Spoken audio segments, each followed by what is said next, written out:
사랑하는 봉사하신 하나님 아버지, 오늘도 저희들을 사랑하시고 하나님의 이름을 찬양하며 예수 이름으로 기도하며 성령의 주시는 위로와 소망을 바라보게 하심을 감사를 드립니다.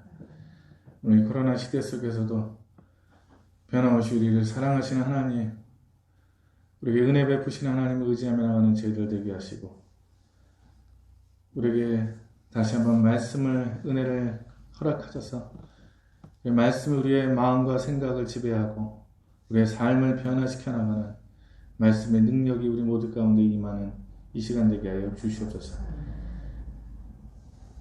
오늘도 들려지는 말씀을 통하여서 성령께서 우리의 스승이 되시고 교훈과 책망과 바르게 함과 의로 교육하시는 은혜가 우리 가운데 풍성히 임하게 하시고, 저는 이 부족한 종에게도 능력을 다하신 믿사오며 오직 하나님이 영광 받으시고 우리에게는 하나님이 약속하신 은혜가 넘치는 이 예배가 되게 하여 주시옵소서. 악한 사탄마귀 흑암의 권세들을 물리쳐 주시고 우리 마음 가운데 견고한 자아가 깨어지는 은혜를 다하신 믿사오며 예수님 이름으로 감사하며 기도합니다. 아멘. 우리 하나님 말씀 고린도후서 1장 좀 잘못 나왔네요. 고린도후서 5장입니다. 5장 1절에서 10절까지. 고린도후서 5장 1절에서 10절까지 말씀드리겠습니다. 고린도후서 5장 1절에서 10절, 우리 다 같이 한 목소리, 한 절씩 읽어보겠습니다. 만일 땅에 있는 우리의 장막집이 무너지면 하나님께서 지으신 집, 곧 손으로 지으신 것이 아니요 하늘에 있는 영원한 집이 우리에게 있는 줄 아느니라.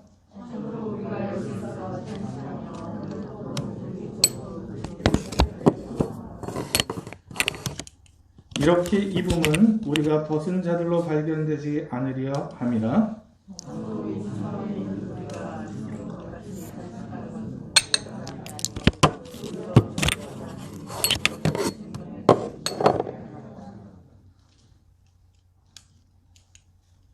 곧 이것을 우리에게 이루게 하시고 보증으로 성령을 우리에게 주신 이는 하나님이시니라.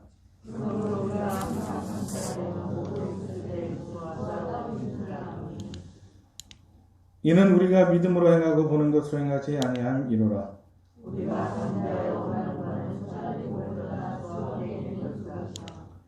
그런즉 우리는 몸으로 있든지 떠나든지 주를 기쁘시게 하는 자가 되기를 힘쓰노라.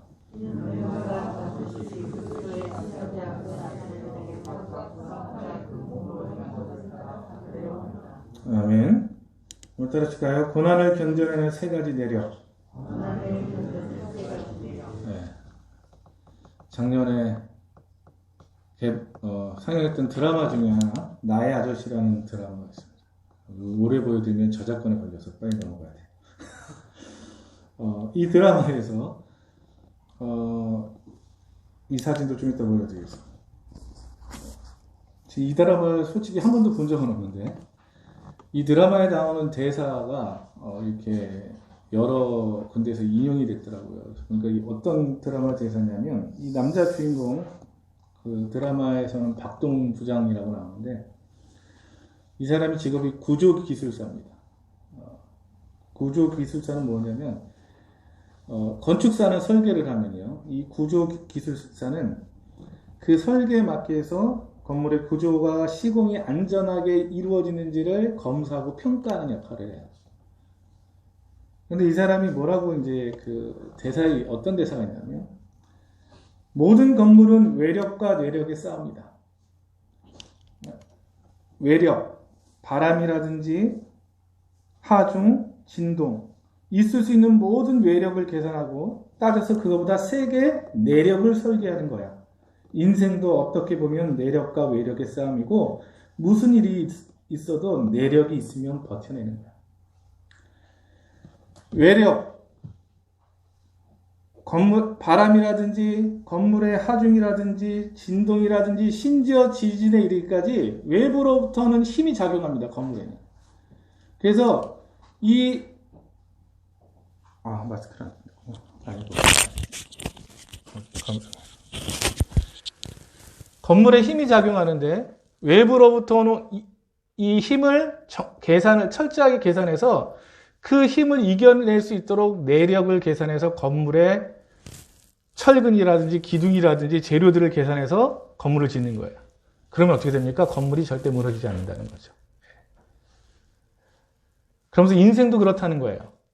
우리가 인생을 살아가다 보면 여러 가지 외력이 작용하는데 그 외력을 이겨낼 수 있는 내력이 있으면 그 인생의 외력들을 이겨낸다는 거죠. 반면에 이겨내지 못하면 어떻게 됩니까?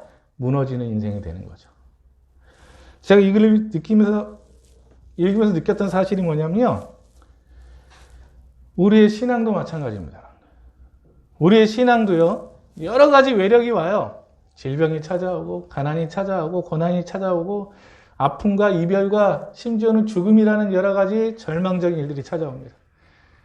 그런데 이 외력을 우리는 어떻게 이겨내는 거예요? 믿음의 내력으로 이겨내는 자들인 줄 믿습니다. 특히 이 코로나 시대 때 합시다. 버티는 게 이기는 것이다. 할렐루야? 근데 버틴다는 게 뭐가 있어야지 버텨요? 힘이 있어야 버텨내거든요. 근데 이 힘이라는 게 우리가 이 고린도서를 말씀하면서 했지만 내 안의 힘이 아니라 주님으로부터 오는 힘이 우리 가운데 충만할 때 바울과 같이 이 고난과 시련을 이겨내는 그리스도인이 되는 줄로 믿습니다. 우리가 지난 시간에도 살펴봤지만 사도 바울은 엄청난 고난과 시련, 숱한 모욕과 조롱을 견뎌왔어요. 의지가 강해서도 아니고 체력이 강해서도 아니고 그는 신앙의 내력이 견고했던 사람이에요. 오늘 본문의 말씀에서 사도 바울은 자신이 그렇게 매를 맞고 굶주리고 조롱당하고 멸시당하고 돌을 맞고 버려지고 때로는 사형 선고를 받은 것 같은 그런 극도의 절망적인 환경을 어떻게 이겨냈는지 자신 안에 있는 신앙의 내력이 무엇인지를 오늘 본문에서 소개하고 있습니다.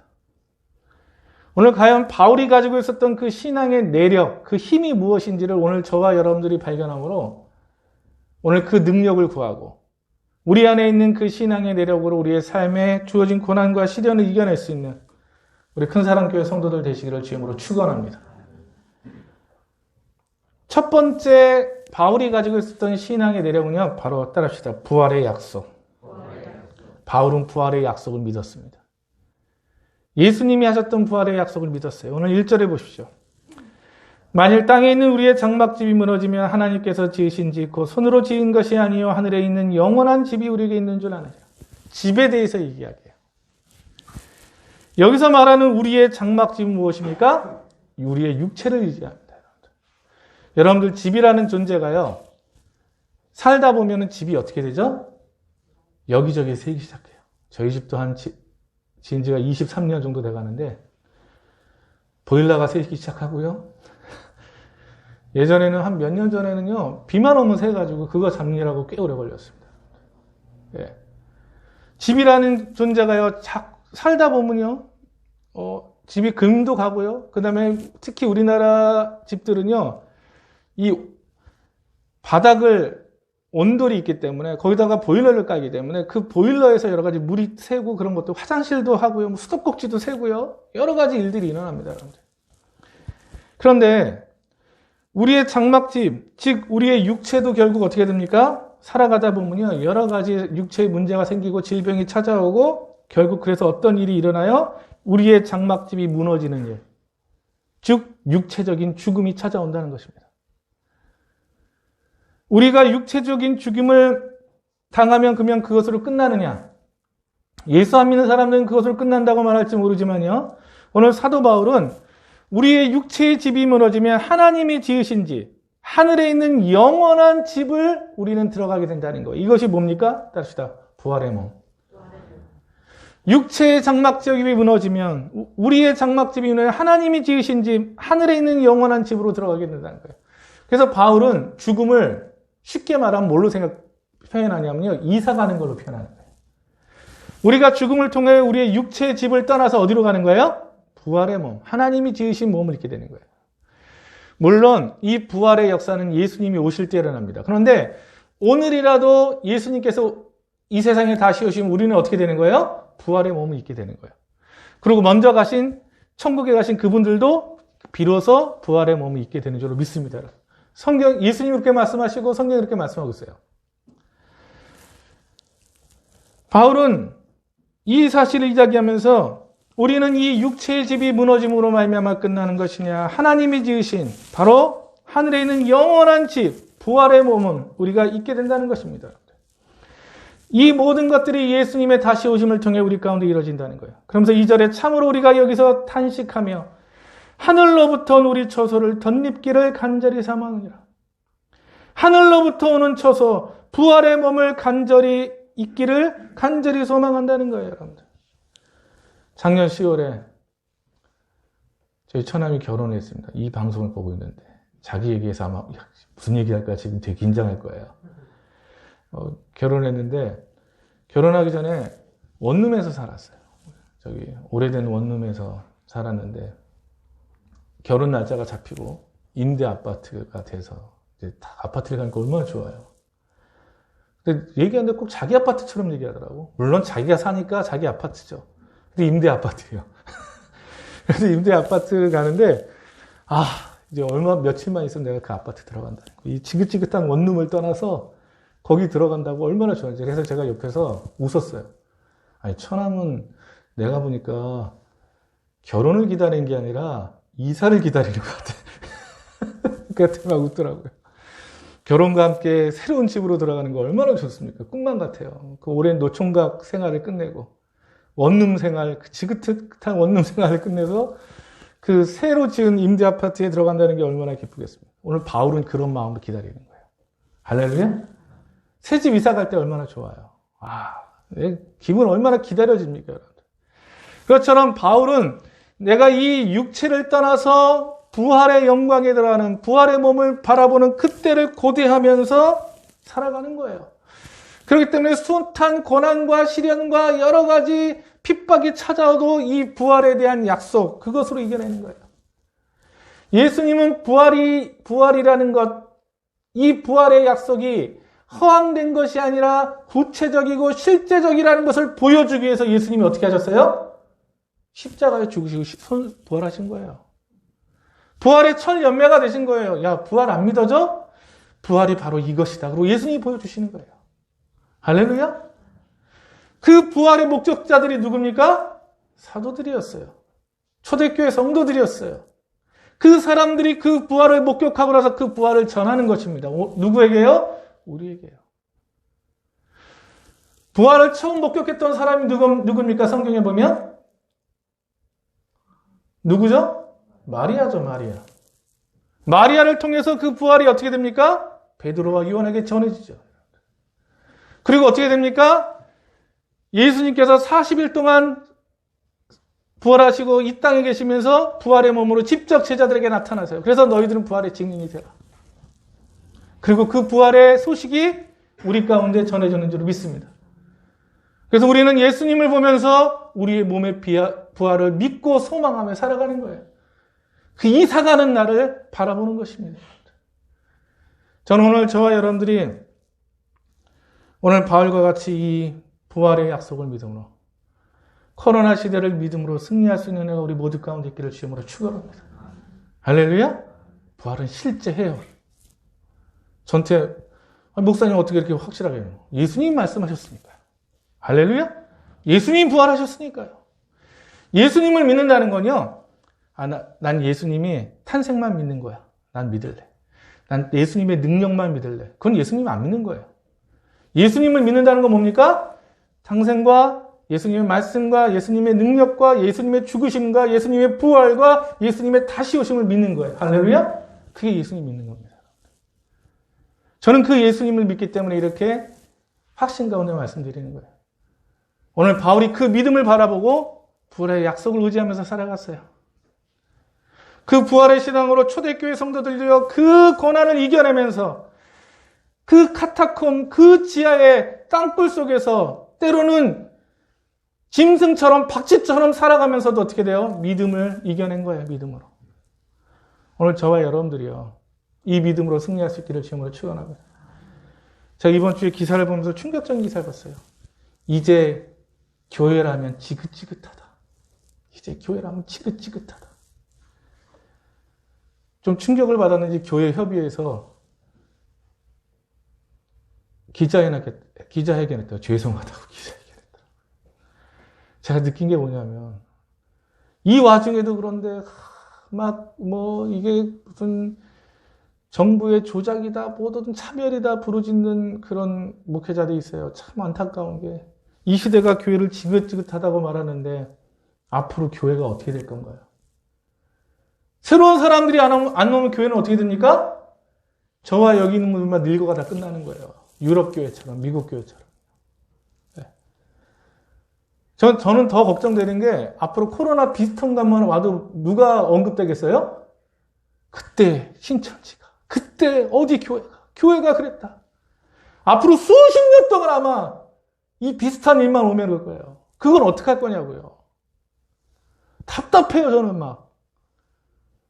교회라는 게 지금 있는 그 기성교회 목사님들, 기성교회들, 목회하다 가면 끝나는 게 아니잖아요. 그 다음 세대가 없는데 무슨 희망이 있습니까?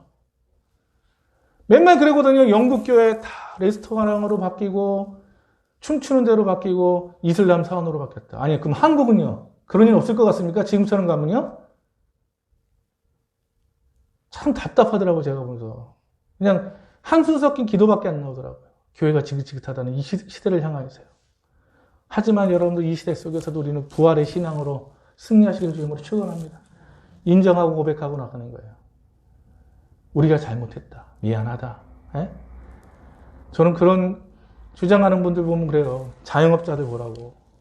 저는 자영업자들, 자살하는 사람들, 막 이런 사람들 보면서 교회가 그런 사람들 생각해서 더 참고 인내하고, 이게 영원히 지속되는 게 아니잖아요. 영향은 오랫동안 지속되겠지만 견뎌 나가는 거죠, 여러분들. 그냥 때로는요, 하면 그냥 저처럼 말 안 하고 가만히 있으면 돼요. 근데 괜히 그냥 어디다가 말하고 가서 뭐 시위하고, 저는 그게 더 오히려 역효과 이러거든요. 그냥 세상이 뭐라 그러면 비난하잖아요. 그러면 가만히 있는 게 상책입니다. 괜히 변명하려고 하다가 더 효과만 안 좋아요. 그래서 바로 고난을 견뎌낸 첫 번째 내력이 뭐냐면 따라합시다. 시작. 부활. 이 부활의 약속을 믿었습니다. 바울은.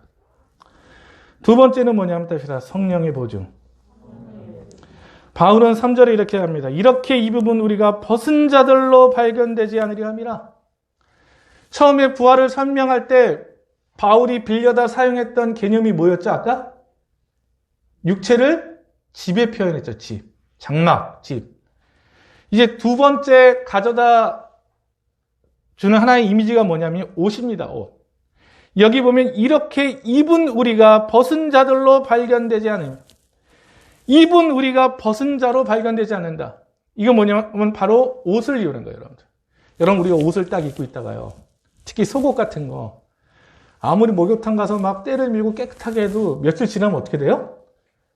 속옷이 때가 껴요. 그럼 여러분은 어떻게 하십니까? 옷 벗고 새 옷을 갈아입죠. 준비된 옷을 갈아입죠. 부활이 마치 그와 같다는 거예요, 여러분. 육체의 옷을 벗어버리고 부활의 옷을 입는 거라는 것입니다. 그래서 이렇게 입으면 우리가 벗은 자들로 발견되지 않으려 함이라. 우리는 부활의 옷을 입게 된다는 것입니다, 여러분들. 4절에도 참으로 이 장막에 있는 우리가 짐진 것 같이 탄식하는 것은 벗고자 함이 아니요 오히려 덧입고자 함이니 죽을 것이 생명에 삼킨 바 되게 하렵니다.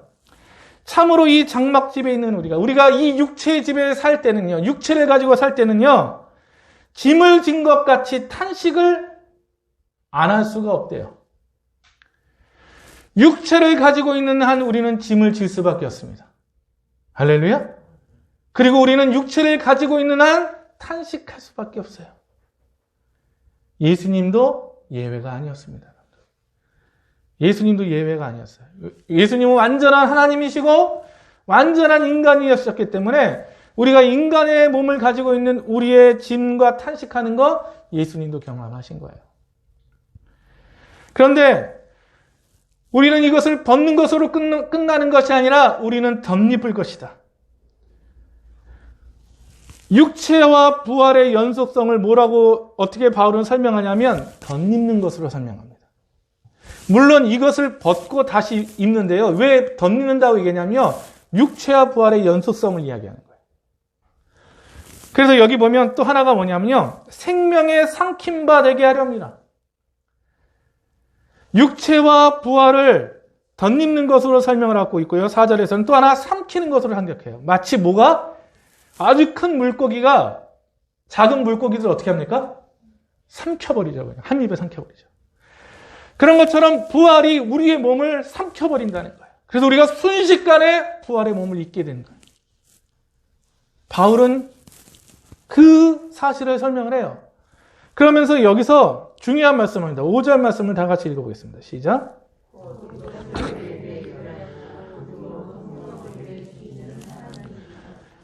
부활의 약속을 믿게 하기 위해서 이 부활의 약속에 대한 보증으로 하나님이 누구를 보내셨다고요? 성령님을 보내셨대요. 여기서 말하는 보증은요, 이 원뜻이 뭐냐면 상업거래에서 쓰이는 보증이에요. 여러분, 우리가 상업거래 할 때, 뭐 할게 그러면 그 약속에 대한 무엇을 해줘야 됩니까? 보증을 해줘야죠. 그리고 결혼반지라는 뜻도 있어요. 이 보증이라는 말이. 여러분, 저는 이번 주에도 결혼식에 갔다 왔는데, 결혼하고 나서 그 다음에 뭐 합니까? 여기다가 예물 교환하죠. 주로 반지 끼죠. 반지 껴서 뭘 하는 거예요? 그걸로 이 약속에 대한 보증으로 삼는 거예요. 그런 것처럼 곧 이것을 우리에게 이루게 하시고 보증으로 부활에 대한 약속의 보증으로 우리에게 성령을 보내주셨다는 것입니다. 그래서 우리는 성령님을 통해서요, 어떠한 변화가 나타나게 되냐면 6절에 그러므로 우리가 항상 담대하여 몸에 있을 때는 주와 따로 있는 줄 아노니 이는 우리가 믿음으로 행하고 보는 것으로 행하지 아니함이로다.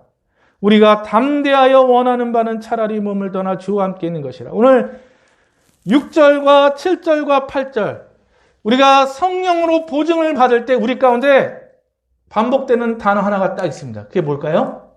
담대함을 얻게 돼요. 성령의 보증으로 말미암아 우리는 부활의 약속에 대해서 이 땅의 삶에서 담대하는 거예요. 할렐루야. 저와 여러분들이 왜 성령 충만해야 됩니까? 뭘 얻기 위해서요? 담대해지기 위해서. 성령 충만하지 못하면 담대할 수가 없어요. 비굴해져요. 비겁해지기 쉬워요, 여러분들. 그러나 성령의 충만함을 입을 때, 성령이 우리의 삶을 지배할 때 우리는 이 시대를 담대하게 살아가는 줄로 믿습니다. 정정당당하게 살아가는 거예요. 하나님의 자녀로 그래요. 비난하더라도 고난이 찾아오더라도 우리는 담대함을 가지고 살아가는 것이 뭡니까? 성령이 보증이 되시기 때문에 부활의 약속의 보증이 되시기 때문에 우리는 담대함으로 살아가는 것입니다. 오늘 이 은혜가 우리 예배하는 우리 모든 믿음의 성도들 가운데 있기를 지금으로 축원합니다. 고난을 견뎌내는 두 번째 내력입니다. 시작. 성령의 보증. 성령의 보증을 의지했어요. 그래서 담대함으로 살아가는 거예요. 할렐루야. 옆에 분만 인사합시다. 담대하게 삽시다. 할렐루야. 네, 담대하게 살아가는 거예요. 마지막 세 번째입니다. 심판의 위안입니다. 오늘 9절에 보시면 그런즉 우리는 몸으로 있든지 떠나든지 주를 기쁘시게 하는 자가 되기를 힘쓰노라. 오늘 바울은요, 이 성령의 보증을 얻어 담대함으로 이야기합니다. 담대함으로 이야기하는 것은 무엇이냐면 바로 자신은 영원한 것을 바라보기 때문에 이 땅에서 생명을 연장하고 살아가는 그러한 삶의 목적이 아니라 주님 만나기에 합당한 영혼으로서 준비되는 삶을 살아간다는 거예요. 사람을 기쁘게 하는 게 아니라 주님을 기쁘시게 하는 삶을 살아간다는 거예요. 여러분, 저도요, 목회를 하면서 많은 목회자들이 왜 성도들한테 상처받아서 목회를 못합니까? 여러분들이 신앙생활 하면서 왜 여러분들 상처받아가지고 뭘 못하겠다, 내가 그만하겠다, 왜 그래요? 여러분, 우리가 가정에서 왜 가족들한테 상처받습니까? 그 이유는 뭐냐면요, 우리가 하나님을 기쁘시게 하는 삶이 아니라 사람을 기쁘시게 하는 삶을 살아가는 거예요. 하나님을 기쁘시게 하는 삶이 아니라 사람을 기쁘시게 살 때 나타나는 게 뭐냐면요, 여러분들, 하나님은 형식적으로 섬겨요. 하나님은 형식적으로 섬기는데 사람은 구체적으로 섬깁니다. 이건 누구를 기쁘게 하는 거예요?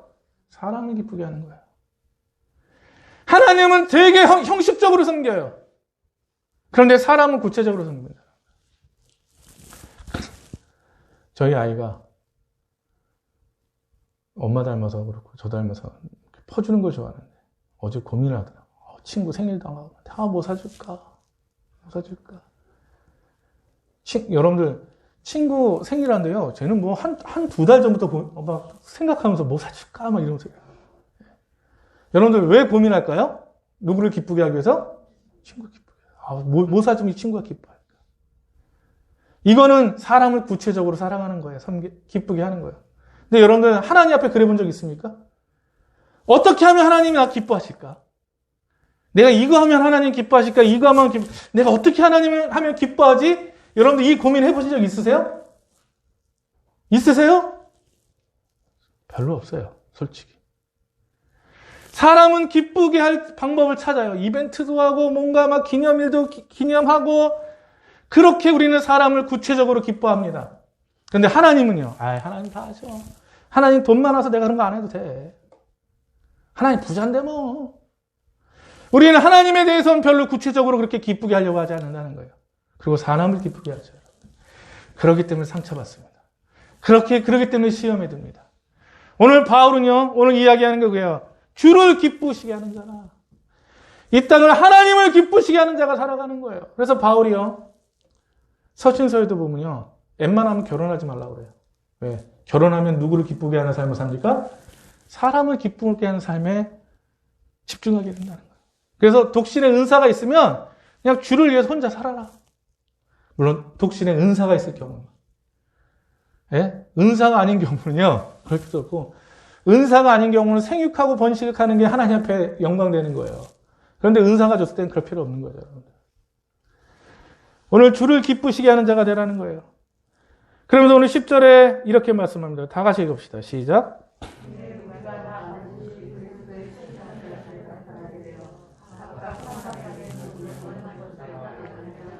우리가 주님을 기쁘시게 하는 삶을 살아야 되는 이유. 모든 인생은 그리스도의 심판대 앞에 선다는 거예요. 법정 앞에 서요. 우리가 태어나서 가지 말아야 될 때가 법정이라고 그러잖아요. 예전에 기억나시면 저 가봤어요, 법정에. 저 신학교 때 저희 은사 교수님이 목사님이신데 누가 이메일을 해킹해가지고 목사님 주고받았던 이것들을 다 한 거예요. 그래가지고서 미국에서 목회하시다가 그 해킹이 한국에서 일어났기 때문에 한국에도 조사를 해야 되는 거예요. 잡았어요, 그 사람. 목사님 오해하려는 사람이었는데 잡았어요. 잡아가지고 재판을 하는데 여기 일산 법원에 갔죠.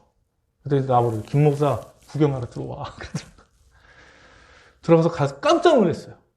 판사가 한 30대 초중반 됐겠는데 예쁘게 생긴 판사가 젊은 판사가 딱 앉아있더라고요. 그게 뭐의 건의입니까? 판사 나올 때 어떻게 돼? 다 일어나요. 딱 앉으니까 다 법의 건의죠. 검사 보고 더 놀랬어. 꽃미남이야, 꽃미남. 검사가 딱 했는데 그러고서 이제 재판하는 걸 직접 봤죠. 봤더니 잡았는데 저 사람인가 그랬더니 입을 안 열더라고요. 자기가 뒤집어 쓰려고. 누구한테 사주를 받긴 했는데 그냥 뒤집어 쓰더라고요. 그때 이렇게 봤어요. 여러분, 저와 여러분들이요. 모든 인생은 누구 앞에 서게 된다고요? 그리스도의 심판대 앞에 서게 된다. 그리스도의 심판대 앞에 서서 주님이 뭘로 판단하실까요?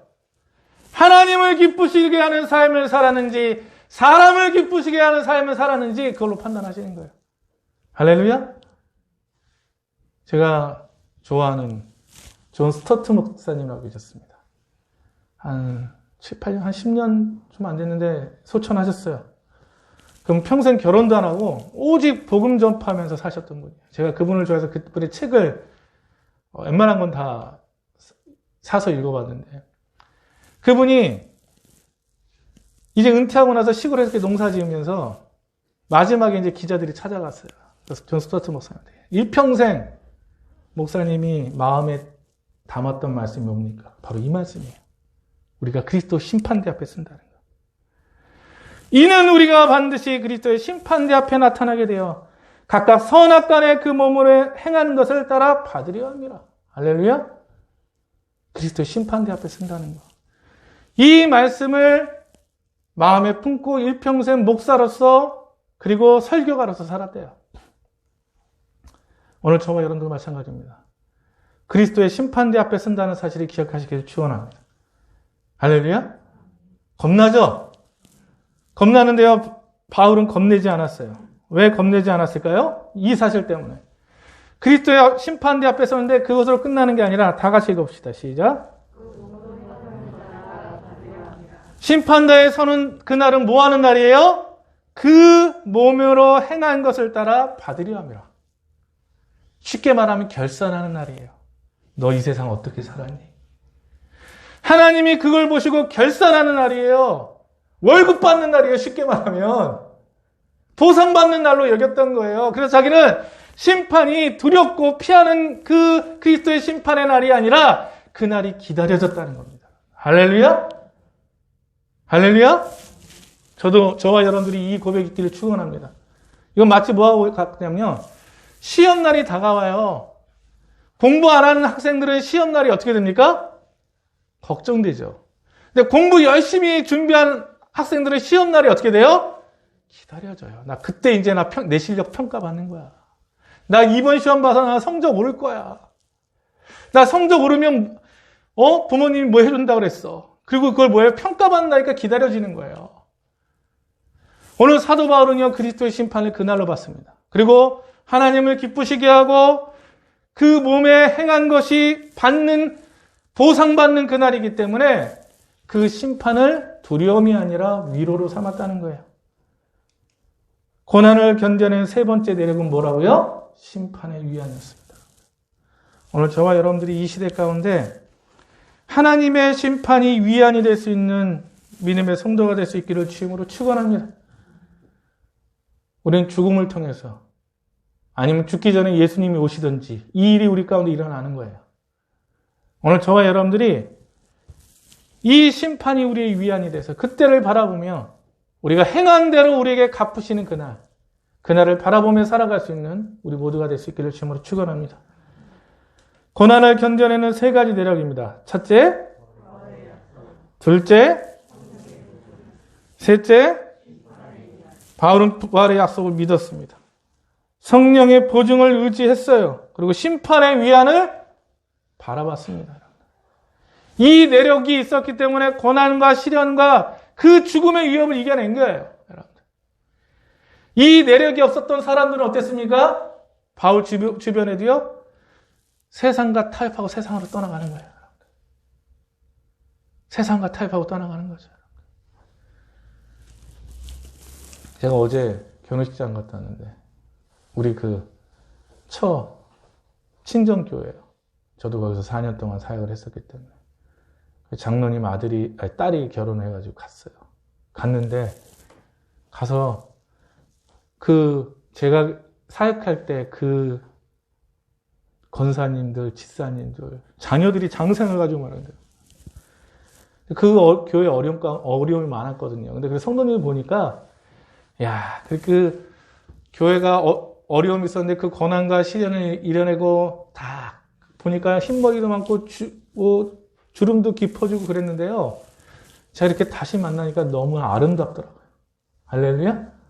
그 고난과 시련을 이겨내는 그 낙납장송 있잖아요. 저 산 위에 그냥 비바람 맞으면서 거기 서있는 그런 소나무 한 그룹처럼요. 저는 저와 여러분들이 이 코로나 시대뿐만 아니라 인생에 찾아오는 모든 고난과 이련을 이 신앙의 내력으로 이겨내는 그런 믿음의 성도가 될 수 있기를 주님으로 축원합니다. 주님 보실 때 주님이 그러고 이겨내고 천국 가면요 주님이 와서 안아주십니다. 수고했다 그러면서요. 저도 그날을 바라보면서 사역합니다. 저와 여러분들이 이 신앙의 내력으로 승리할 수 있는 애가 우리 모두 가운데 있기를 주님으로 축원합니다. 기도하겠습니다. 오늘 기도할 때 하나님 우리에게 부활의 약속과 성령의 보증과 심판의 위안으로 삼아서 이 고난과 시련을 이겨내게 해 주시옵소서. 우리 다 같이 동성으로 기도합니다. 오 자비롭고 영무사하신 하나님 아버지의 감사를 드립니다. 오늘도 우리에게 말씀하시고 교훈하심을 감사합니다. 부활의 약속을 믿게 하시고 성령의 보증을 의지하게 하시고 심판의 위안을 바라봄으로 말미암아 바울과 같이 고난과 시련을 이겨내게 하시고 주님 다시 만나는 날 그 행한 대로 갚으시는 그날을 바라보며 믿음 가운데 승리하게 하여 주시옵소서. 사단의 시험과 유혹을 이기며 이겨내게 하여 주시고 견뎌내게 하여 주시옵소서. 주의 말씀과 성령의 크신 은혜를 우리에게 부어 주시옵소서. 오 하나님 아버지 목사님께 함께 하여 주시옵소서.